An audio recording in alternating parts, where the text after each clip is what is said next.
Pixel lab की application open करने के बाद प्लस के आइकॉन पर क्लिक करेंगे, शेप्स पर क्लिक करेंगे और यहाँ पर हम शेप चेंज करेंगे। यहाँ से हमने सर्कल का शेप ले लिया, इसकी ओपासिटी को हमने बिल्कुल जो है कुछ भी नहीं करना है, उसका कलर ब्लैक करना है। यहाँ पर प्लस के आइकॉन पर फिर क्लिक करना है और यहाँ से फिर हमने एक और सर्कल लेना है, इसका कलर हमने वाइट ही रहने देना है। इसकी साइज़ थोड़ी सी छोटी करके हमने यहाँ पर कुछ इस तरीके से रखना है। उसके बाद लेयर पर क्लिक करना है, मर्ज पर क्लिक करना है और दोनों एलिमेंट्स को मर्ज करना है। उसके बाद हमने इरेज कलर पर क्लिक करना है और यहाँ पर इसे एनेबल करना है, इसकी टॉलरेंस को बिल्कुल बढ़ा देना है। अब हमने यहाँ पर इरेजर पर क्लिक करना है और यहाँ से सर्कल वाले इरेजर को हमने सेलेक्ट करना है और यहाँ से हमने अपने उस एलिमेंट को कुछ इस तरीके से जो है वो इरेज करना है। आप देख सकते हैं कि मैं नीचे वाली साइड को थोड़ा छोटा कर रहा हूँ, इस वजह से हमने यहाँ पर ये इरेजर इस्तेमाल किया है। उसके बाद यहाँ पर हमने क्लिक करके राइट पर क्लिक करना है और यहाँ पर अब ये हमारा कुछ इस तरीके से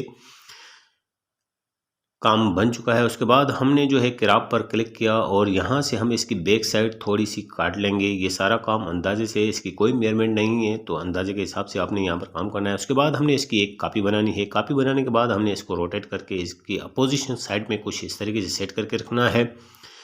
यहाँ पर फिर हमने जनाब अपने दूसरे एलिमेंट का जो है वो कलर चेंज करना है, उसको एनेबल करना है और यहाँ पर हमने इसका कलर जो है वो ऑरेंज कलर सेलेक्ट करना है। ऑरेंज कलर हम सेलेक्ट करते हैं, आप कलर अपनी चॉइस से ले सकते हैं। फिर हमने इन दोनों को आपस में मर्ज करना है। मर्ज करने के लिए मर्ज पर क्लिक किया, दोनों को टिक मार्क किया और मर्ज पर क्लिक करके ओके पर क्लिक कर दिया। यहाँ पर ये अब हमारा जो है लोगो कुछ इस तरीके से बन चुका है। अभी हमने इसको रोटेट करके कुछ इस तरीके से पोजीशन पे यहाँ पर हमने सेट करके रखना है।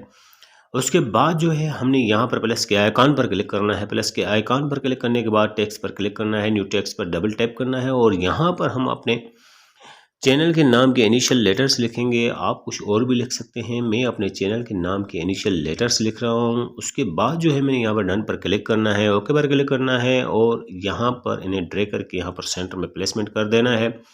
उसके बाद इन्हें सेलेक्ट करके अब हम ए वाले सेक्शन पर आएंगे और यहाँ पर ए बी फॉन्ट पर क्लिक करेंगे। ए बी फॉन्ट पर क्लिक करने के बाद अब जनाब हमें इसका फॉन्ट चेंज करेंगे। तो इसका फॉन्ट जो है वो चंक 5 ले रहे हैं, ये आपको पिक्सल लैब की गैलरी में ही मिल जाएगा, बाहर से डाउनलोड करने का ज़रूरत नहीं है। उसके बाद हमने इसकी स्पेसिंग थोड़ी सी बढ़ानी है। स्पेसिंग के ऑप्शन पर क्लिक किया और यहाँ से हमने इसकी स्पेसिंग 11 कर दी है। इसको सेंटर में प्लेसमेंट करने के बाद अब इसका हम कलर चेंज करेंगे। कलर चेंज करेंगे, मैंने 2 कलर इस्तेमाल किए हैं लोगों में, तो मैं अपने लेटर्स के भी 2 ही कलर सेलेक्ट करूँगा। तो यहाँ से नीचे से आप एक एक लेटर को अलग-अलग सेलेक्ट करेंगे और यहाँ से इनको अलग-अलग कलर दे सकते हैं। तो यहाँ पर इनका कलर सेलेक्ट करने के बाद हमने यहाँ पर प्लस के आइकॉन पर क्लिक करना है, टेक्स्ट पर डबल टैप करना है और यहाँ पर अब हम अपने चैनल का पूरा नाम लिखेंगे। अपने चैनल का पूरा नाम लिखने के बाद जनाब हमने डन पर क्लिक करना है और ओके पर क्लिक करना है और अपने चैनल के नाम को हमने इस लोगो के नीचे लाकर कुछ इस तरीके से प्लेसमेंट करके रखना है। उसके बाद ए बी फॉन्ट पर आना है और यहाँ से अब हम इसका फॉन्ट जो है वही सेम चंक 5 सेलेक्ट करेंगे। फिर उसी तरीके से हम इसकी स्पेसिंग बढ़ाएंगे और यहाँ पर राइट पर क्लिक करके हम यहाँ से एग्जिट करेंगे। अलाइनमेंट को बराबर करने के लिए जो है वो हम यहाँ पर नीचे स्क्रॉल करके आएंगे। तो यहाँ पर इसका जो है अभी हम कलर चेंज करेंगे। तो यहाँ से हम वर्ड बाय वर्ड का कलर अलग-अलग रखेंगे। तो यहाँ पर मैंने ब्लैक और ऑरेंज कलर को सिलेक्ट करना है, तो मैंने बाहरी दोनों वर्ड्स के जो है वो कलर ब्लैक एंड ऑरेंज करना है। बाकी सेंटर वाले का कलर मैंने चेंज नहीं करना है। तो यहाँ पर इसके बाद अब जनाब हमने क्या करना है कि इसको सही तरीके से हमने प्लेसमेंट करना है ताकि हमारे लोगों से जो है वो बाहर ना हो।